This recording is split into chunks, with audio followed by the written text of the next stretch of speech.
Saudara-saudariku, pernah tahukah Anda bahwa di kalangan suku Quraisy ada dua distrik utama yang selalu saja bersaing dalam kemewahan? Mereka adalah Bani Abdu Manaf dan Bani Sahm. Pernah tahukah Anda jika Bani Abdu Manaf seringkali pamer tentang kehebatan distriknya, tentang kemuliaan distriknya, tentang kekayaan yang mereka miliki, lantas kemudian Bani Sahm pun tidak ingin kalah dengan semua apa yang dipamerkan itu? Pernah tahukah Anda ketika kemewahan dunia yang mereka tampilkan serasa tidak cukup untuk dipersaingkan, lantas Bani Abdu Manaf kemudian datang ke kuburan dan menghitung seluruh anggota dari distrik mereka yang telah wafat dan mengatakan, tuh, di alam kubur pun mayat kami masih lebih banyak dibandingkan suku lain. Lantas Bani Sahm pun kemudian datang ke kubur mereka, menghitung kemudian anggota dari distrik mereka yang telah wafat dan mengatakan, tuh, pernahkah kalian lihat bahwa anggota kami, masyarakat distrik kami yang telah dikubur pun lebih banyak dibandingkan Bani Abdu Manaf yang telah wafat di antara kalangan masyarakat mereka?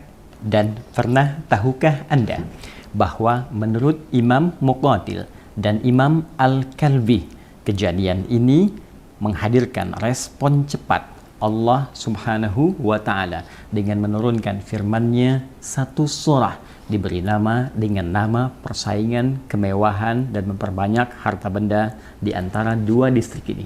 Surah At-Takatsur. Allah berfirman, Alhaakumut takatsur. Perbuatan kalian yang sering pamer tentang kemewahan itu, tentang memperbanyak harta itu, melalaikan kalian dari esensi kehidupan dunia untuk mencari bekal pulang sebelum kalian menghadap Allah Subhanahu wa Ta'ala. Hatta zurtumul maqabir. Ini kejadian yang membuat kalian lalai, tak sadar, sampai-sampai kalian wafat dan mengunjungi kuburan kalian sendiri. Sampai-sampai kalian masuk ke liang lahat kalian. Kalian menghitung berapa banyak warga kalian di alam kubur, lantas kalian pamerkan, dan kalian tak sadar bahwa kalian pun akan masuk ke kubur yang kalian hitung-hitung itu. Kalla saufa ta'lamun. Sekali-kali jangan pernah kalian lakukan yang seperti itu lagi, karena satu saat kalian akan menyadari bahwa itu semua keliru. Thumma kalla saufa ta'lamun. Kemudian ditegaskan kembali, jangan pernah lakukan kegiatan itu lagi, karena kalian satu saat akan menyadari bahwa semua itu keliru. Kalla law ta'lamuna ilmal yaqin. Sekali-kali jangan pernah kerjakan itu lagi jika kalian mengetahui dengan penuh keyakinan, dengan penuh kesungguhan. La tarawunnal jahim. Perbuatan kalian itu akan mengantarkan pada kecelakaan yang dahsyat saat kalian pulang kepada Allah, dijamin dengan neraka Jahannam. Thumma latarawunnaha ainal yaqin. Maka saat engkau dihadapkan pada neraka itu, engkau akan melihat langsung dengan mata kepalamu dengan penuh kesungguhan. Thumma latus'alunna yawma idzin 'anil na'im. Sungguh sebelum engkau masuk ke neraka itu, yakinkan pada dirimu semua yang engkau banggakan, yang engkau pamerkan, yang engkau lomba-lombakan, yang engkau tampilkan itu, hakikatnya setiap materinya, setiap sennya, setiap bendanya akan dipertanggungjawabkan di hadapan Allah Subhanahu wa Ta'ala.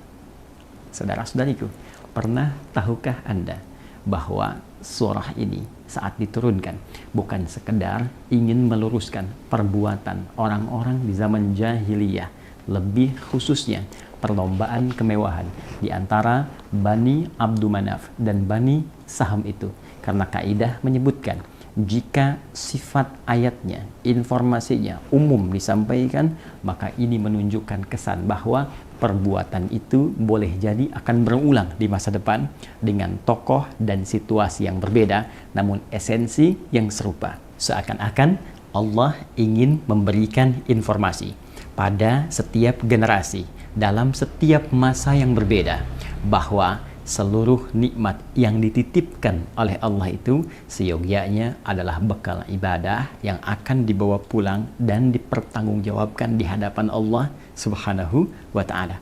Bukan untuk dipamerkan, bukan untuk diperlombakan, bukan hanya untuk ditampilkan saja. Karena itu pernah terjadi di zaman jahiliyah dan diluruskan. Karena itu sangat tidak diharapkan. Apalagi jika ada seorang muslim yang hanya menampilkan harta kekayaannya, lantas ingin dibandingkan dengan orang lain, dibalas oleh orang lain, ditampilkan, saling menghadirkan kemewahan, seakan-akan ingin menghadirkan kesan bahwa dalam hidup ini yang paling kaya, ini yang paling hebat, ini yang paling punya nilai, maka Anda terlambat. Karena perbuatan itu sudah dilakukan oleh Bani Abdul Manaf dan Bani Saham di masa jahiliyah dan diluruskan oleh Allah Subhanahu wa Ta'ala. Pernah tahukah Anda, saking sayangnya Allah kepada kita, turunlah At-Takatsur untuk mengingatkan bahwa semua harta benda itu bukan ukuran kemuliaan, kehebatan di hadapan Allah, namun titipan yang akan dipertanggungjawabkan. Semua itu akan hanyut, semua itu akan hilang, ditinggalkan, ditanggalkan saat Anda masuk ke dalam kubur. Pernah tahukah Anda? Hei, calon yang akan wafat. Assalamualaikum warahmatullahi wabarakatuh.